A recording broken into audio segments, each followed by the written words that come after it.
Well, hello! It's been a few weeks since the Gatwick Drones debacle, so I just wanted to come back and look at what facts we had now the dust has settled a little bit. I've got to say that it's not pretty. What we seem to have here is a mix of hysteria, misinformation, scapegoating, and perhaps outright lies. But before we get into it, a quick reminder to please like or dislike this video if you didn't like it, comment down below, subscribe if you haven't done, click that little bell icon to get an alert when I upload material, and feel free to send me some useful single-line anecdotes, as I can't think of any new ones, because at least some of those will really help me out. Apologies in advance as well. If you notice my eyes looking downwards sometimes, I wrote copious amounts of notes on this, making me think perhaps I need a teleprompter or something, so I would keep having to go like this all the time. But anyway, let's have a quick recap. So the problems in Gatwick started on the 19th of December at around 9 PM when 2 drones were allegedly spotted flying over the perimeter fence and into where the runway operates from. This closed all the runways. It was briefly reopened again at 3:01 AM on the 20th, but was closed again 45 minutes later after a further sighting of drones. My use of air quotes here is kind of a mick take, but without any real evidence, what am I going to do? So air quotes it goes. Somehow, during these early stages, the Sussex Police Force were able to determine that this was not terror-related, but a deliberate act of disruption using, again air quotes, industrial specification drones. But how did they determine that? And what exactly constitutes an industrial specification? This is just the first in a long list of vagueness we get from the story. So eventually, somewhere around 6:30 PM on the 21st of December, the runways reopened and left some 140,000 people delayed or with cancelled flights or displaced in some way. And of course lots of aircraft were in the wrong positions for their schedules to work. I know this personally because I was booked on a Virgin Atlantic flight due to fly back from Orlando to Gatwick on the 23rd, but Virgin's plane simply wasn't there, so we had to use a carrier called Vamos, which was in TripAdvisor as like 1 star as the worst carrier ever. We can't complain because A, we managed to get home, B, we got upgraded so we were on a lie flat bed and actually slept on a plane, first time ever. Of course during this time the media was absolutely full of hysterical people. I mean, people were upset, of course. They got their flights delayed.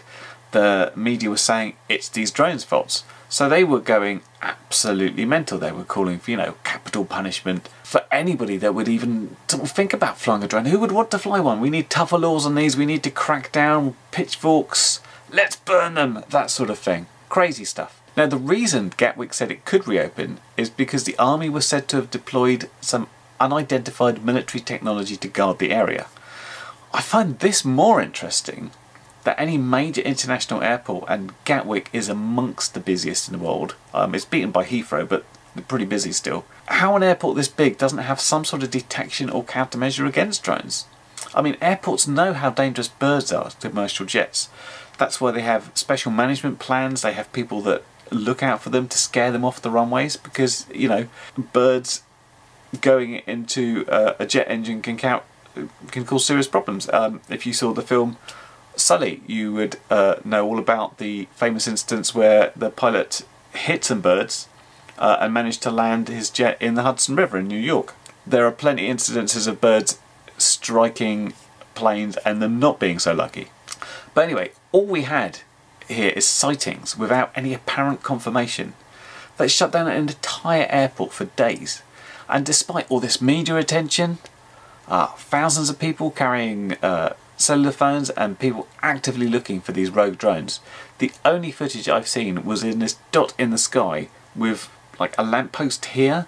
There's no context that this is an airport or it's at the time, so I have to treat it with a little bit of a pinch of salt. But anyway, the airport reopened and so the focus shifted to trying to catch who the perpetrators was. The public still didn't understand how it was possible for somebody or multiple people to be flying these drones up and down the runway for 3 days without anybody noticing where they were taking off or landing from. It sounds simple to trace, doesn't it? Now, I've heard comical stories about police helicopters ready to go up and trace a drone, only to say you can't go up in the air with your helicopter because we've had a drone sighting. I mean, I can't confirm or deny it from anybody, but it does sound like something that might happen. Now at this point, anybody flying a drone becomes public enemy number 1. So we had a report in the Sun newspaper about a man in high-vis clothing trying to pack his drones away, acting suspiciously.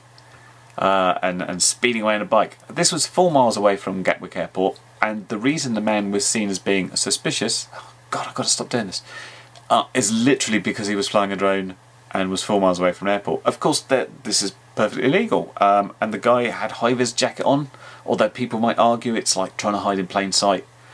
Wearing high-vis suggests you're doing something official, but it's still perfectly legal. Now, the guy that had spotted this man in the high-vis jacket said he had 2 drones.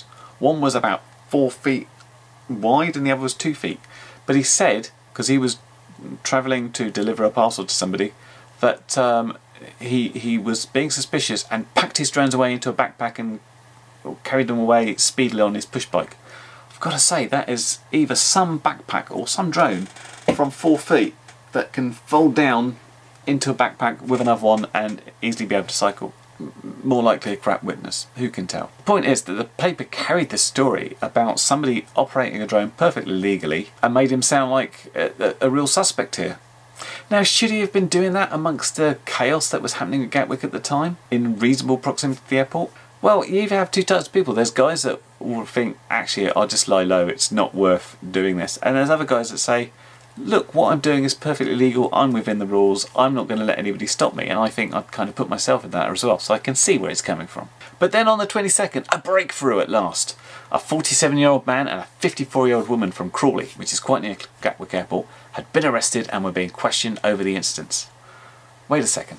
I had to say straight away that I found this a bit suspect.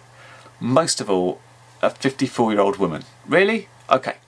My apologies here. There are some absolutely awesome female FPV pilots around, and I hope their numbers continue to grow. But women are not particularly representative of the sort of typical demographic that flies a drone. Also, the reports leading up to suggested some organised group carefully planning all these drones flying around, but they're saying just 2 people now? And this is where things get messy. Instead of the police updating us about what's happening in their investigation, the papers did. They decided to name the couple that had been held, splashed pictures of them all over the paper so everyone would know who to blame. I mean, they even pretty much told them these are the guys that spoiled Christmas for us. Now, as far as I can tell, I don't think Paul actually owned a drone in the traditional sort of camera quad sense.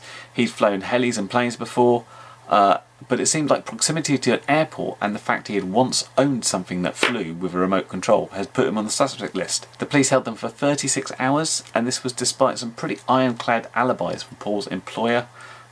Bearing in mind he was working on site at the time as a window fitter, and his ex-girlfriend had also seen him at the time of these flights that were happening. Now, one problem that I find with the police investigations here in the UK is once they arrest somebody, they have a tendency to try and build a case to fit. It feels like all the other lines of inquiry stops and the focus is on getting the evidence against the people they have arrested and try and work for the prosecution. So they weren't bothered about alibis, they were busy exploring lines of inquiries about Paul being one of the many people that had perhaps coordinated this attack. 36 hours later, they couldn't find this evidence, so they let the couple go. The couple described themselves as being violated, and in an interview I saw, seemed pretty much broken by the experience. Now, I heard an interview a little bit later by the police commissioner, who pretty much refused to accept any blame with this situation, saying that the naming of the couple had actually helped assist in finding they had no case to answer, and saying he was sorry for how they felt. Which isn't an apology, is it? It's like saying, I'm sorry you're so stupid. I'm not apologising, I'm just giving you an insult.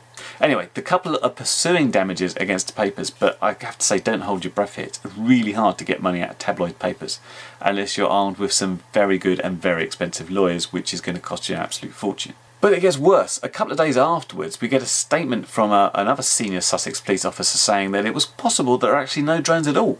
Then this was very quickly backtracked and labelled as a miscommunication, with the official story saying there were 115 reports of sightings, with 93 coming from credible people, which included a pilot, airport staff and police officers. It then turned out that at some point police drones were launched to hunt the road drones, and then police stated that this may have caused some level of confusion. And then this was backtracked again, and they decided this hadn't caused any disruption at all. Interesting how people would ever know the difference between a rogue drone and a police drone. I expect they look for the little flashing lights and stuff. So the police continued searching lightly launched spots and actually found 2 crashed drones, of which we've had no specs or pictures, but the police have said these aren't the drones they're looking for. I wonder if that was a Star Wars thing. these aren't the drones you're looking for. I guess we take that as they found a couple of toy drones that had flown away and crashed in the bush, essentially. It should also be pointed out, as it really fuels the conspiracy theorists, that 3 days after the Gatwick shutdown, its majority stakeholding was sold to a French group. Perhaps it helped them get the price down. So, and thanks for sticking with me so far. The reason I wanted to go through this again was to come to a few worrying conclusions. First off, I'm going to say, what drone? My opinion is now more on the side of that it simply didn't happen. Sure, maybe someone thought they saw something, and then the drone paranoia took over and suddenly everybody saw something. Except apparently nobody had a camera to take a photo of all these things. Despite us all having cameras in our phones which are glued to our faces about 80% of our waking time.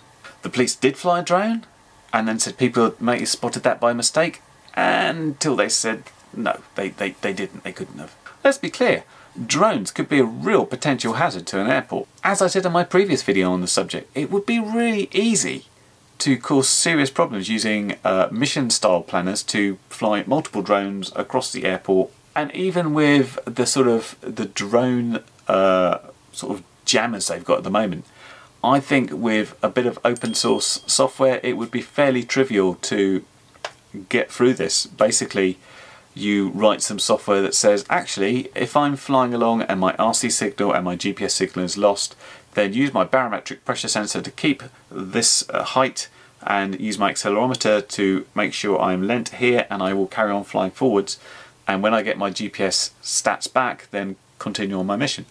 I'm not suggesting people go out and do that. I'm suggesting what an airport needs is a proper way of both detecting and actually confirming that a drone is in their airspace, and to have some sort of useful countermeasures to bring it down. But the most worrying conclusion we have here is that an FPV or a quad or drone or plane pilot, call us what you like, we're all going to be tarred with the same brush here. That is ultimately suspicion. People will just assume we're up to no good, we're off to spy on people, we're off to bring down planes. There's just no understanding from the public about why people would pick what we do as a recreational activity.